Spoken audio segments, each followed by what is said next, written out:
Sir Pawan సనాతన hype కర్ణాటకలో కూడా సేనాని హల్చల్ పెద్ద ఎత్తున నిన్నటి నుంచి విపరీతంగా వీడియోలు ట్రోల్ అవుతున్నాయి. చాలా ఆయన కదా భాష కానీ ఆయన కానీ ఉత్సాహవంతులైన అభిమానులు పవన్ సైనికులు పవనంలాగా గాలిలాగా వ్యాపింపజేస్తారు.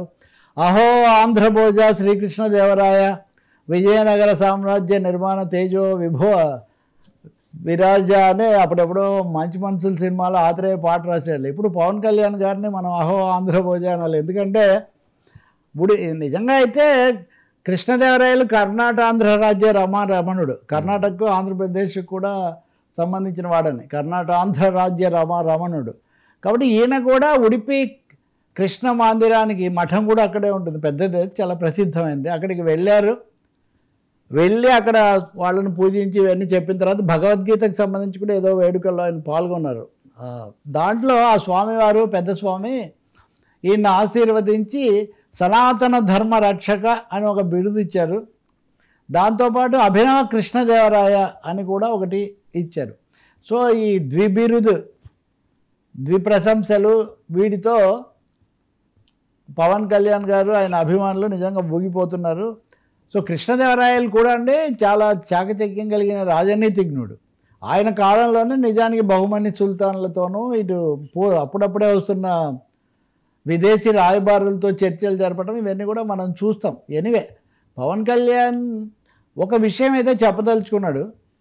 సనాతనం లేకపోతే హిందూ ధర్మం అనేదాన్ని నేను కేవలం ఏదో వదిలిపెట్టదలుచుకోలేదు, అది నాకు ప్రధానమైన సూత్రంగా ఉండబోతుంది, నా దిశానిర్దేశం నాకు సనాతన ధర్మము ఇదే అని చెప్పి ఆయన చెప్పదలుచుకున్నారు. అయితే దక్షిణ భారతంలో అది ఎంత నిలబడుతుంది లేదు ఇవన్నీ ఉన్నప్పటికీ కూడా ఆయన దాన్ని అయితే వదిలిపెట్టదలుచుకోలేదు.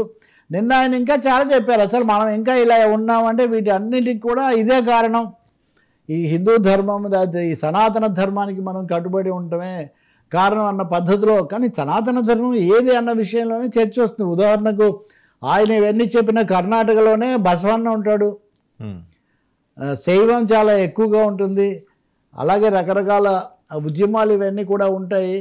భగవద్గీతని గురించి కూడా చెప్పాడు ఆయన. భగవద్గీత ప్రతి యువకుడికి మనం అందించాల్సి ఉంటుందని. భగవద్గీత కూడా సనాతన ధర్మం చెప్పదు వర్మ. మీకు సమయం ఉన్నప్పుడు ఎప్పుడన్నా మనం విడిగా భగవద్గీత మీద ఒక చర్చ పెడదాము.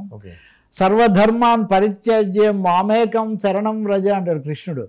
ఇప్పటి వరకు ఉన్న మీ యజ్ఞయాగాలు పూజలు పురస్కారాలు ఇవన్నీ పక్కన పడేసి నా మీదే మనసు పెట్టు అని చెప్తాడు కృష్ణుడు.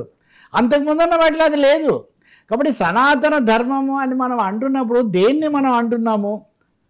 భగవద్గీత నిజంగా ఇప్పుడు మన పరివారంలో లేకపోతే పవనుడో చెప్తున్నదాన్నే చెప్తుందనేది బిగ్ క్వశ్చన్. ఇప్పుడు అంత పెద్ద ప్రశ్న అక్కర్లేదు. కానీ ఆయన అయితే కర్ణాటకలో కూడా ఎన్నికలు లేకపోతే రాజకీయ కల్లోలం ఉంది కాబట్టి అక్కడ కూడా వెళ్ళి భవిష్యత్తులో కూటమి తరఫున చేస్తారేమో అనే అభిప్రాయాలు కూడా ఉన్నాయి. ఆయన అక్కడ కూడా ఈ విషయాలు వదిలిపెట్టలైతే మనం ఒకటి సాధించడం కోసం కొన్ని వదులుకోవాలి కాబట్టి నేను గట్టిగా నిలబడితేనే మేము ఓడించి తీసుకురాగలిగాము, దీనికి గట్టిగా ఉండాలి అన్న పద్ధతిలో ఈ 15 ఏళ్ల పాటు కూటమి కొనసాగాలి అనే ఒక సందేశం కూడా వినిపిస్తూ ఉన్నారు. మరి సనాతనాన్నే ఇట్లాగే పట్టుకుంటే అది జరుగుతుందా, రాజకీయాలు ఎలా మారుతాయన్నది అయితే మనం చూడాల్సి ఉంటుంది.